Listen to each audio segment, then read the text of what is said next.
Hello everybody and welcome to Kindwyn's Coastal Reads, and today I'm going to be reading to you a story from the Japanese fairy tales translated by Lafcadio Hearn and Others, and the story I'm reading today is called Urashima. Okay, Urashima was a fisherman of the inland sea. Every night he plied his trade. He caught fishes, both great and small, being upon the sea through the long hours of darkness. Thus he made his living. Upon a certain night the moon shone brightly, making plain the paths of the sea. And Urashima kneeled in his boat and dabbled his right hand in the green water. Low he leaned till his hair lay spread upon the waves, and he paid no heed to his boat, and that listed oar to his trailing fish-net.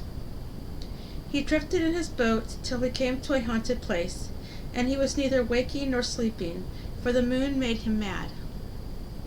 Then the daughter of the deep sea arose, and she took the fisherman in her arms and sank with him down to her cold sea cave.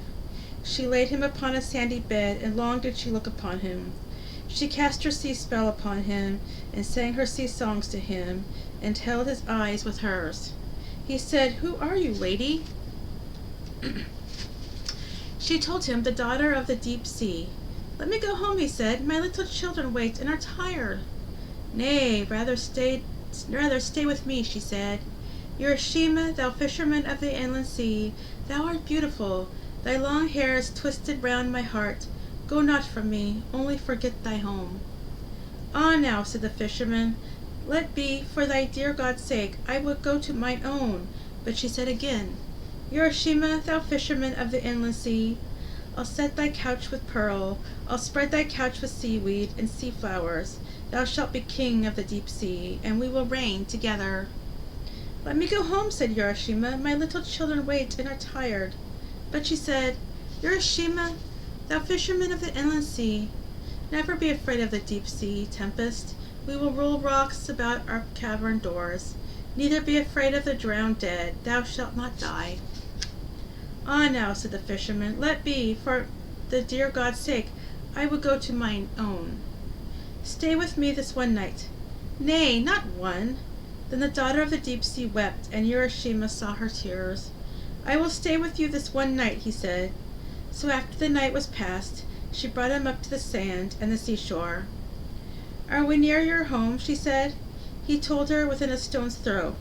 "Take this," she said, "in memory of me." She gave him a casket of mother of pearl. It was rainbow-tinted, and its clasps were of coral and of jade. "Do not open it," she said, "O fisherman, do not open it." And with that she sank and was no more seen, the daughter of the deep sea. As for Urashima, he ran beneath the pine trees to come to his dear home, and as he went, he laughed for joy as he tossed up the casket to catch the sun. "Ah me," he said, "the sweet scent of the pines." So he went calling to his children with a call that he had taught them, like a seabird's note. Soon he said, "Are they yet asleep? It is strange that they do not answer me." Now when he came to his house, he found 4 lonely walls, moss-grown. Nightshade flourished on the threshold, death lilies by the hearth, dianthus and lady fern. No living soul was there. "Now what is this?" cried Urashima. "Have I lost my wits? Have I left my eyes in the deep sea?" He sat down upon the grassy floor and thought long. "The dear gods help me," he said. "Where is my wife? And where are my little children?" He went to the village, where he knew the stones in the way, and every tiled and tilted cave was to him most familiar, and there he found folk walking to and fro, going upon their business, but they were all strange to him.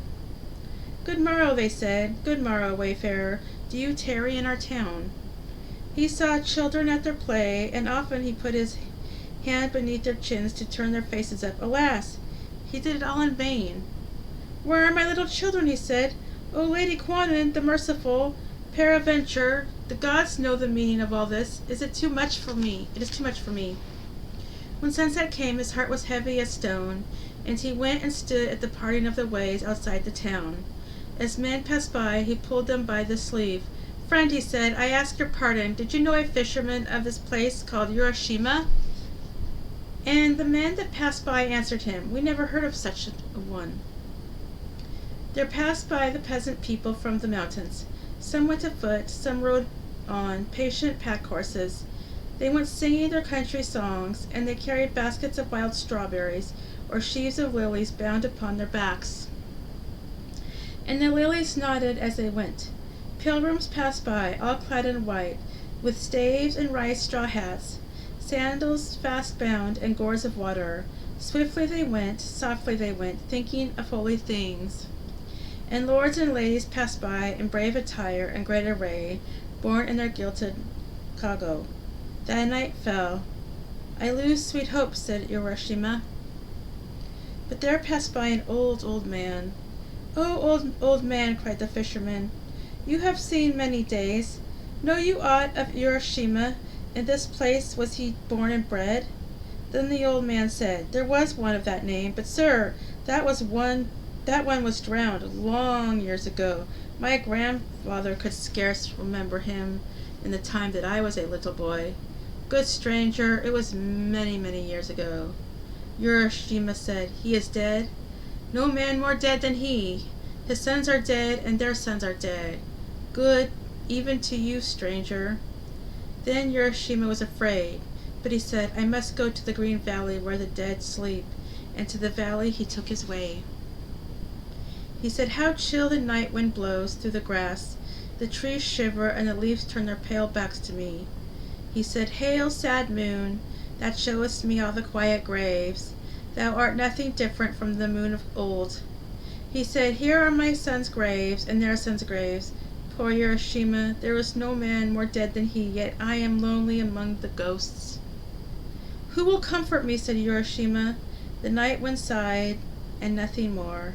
Then he went back to the seashore. Who will comfort me, cried Urashima. But the sky was unmoved, and the mountain's waves sea-rolled on. Urashima said, there is the casket, and he took it from a sleeve and opened it. There rose from it a faint white smoke that floated away and out to the far horizon. I grow very weary, said Urashima. In a moment his hair turned as white as snow. He trembled, his body shrank, his eyes grew dim. He that had been so young and lusty swayed and tottered where he stood. I am old, said Urashima. He made to shut the casket lid, but dropped it, saying, nay, the vapor of smoke is gone forever. What matters it? He lay down his length upon the sand and died. The end. And that is the story of Urashima. And if you like the story, you can click the like and subscribe button, and I will try to be back tomorrow with another fairy tale for you. And thank you for watching the story, and everybody, hope you have a good night. Thanks for watching. Bye.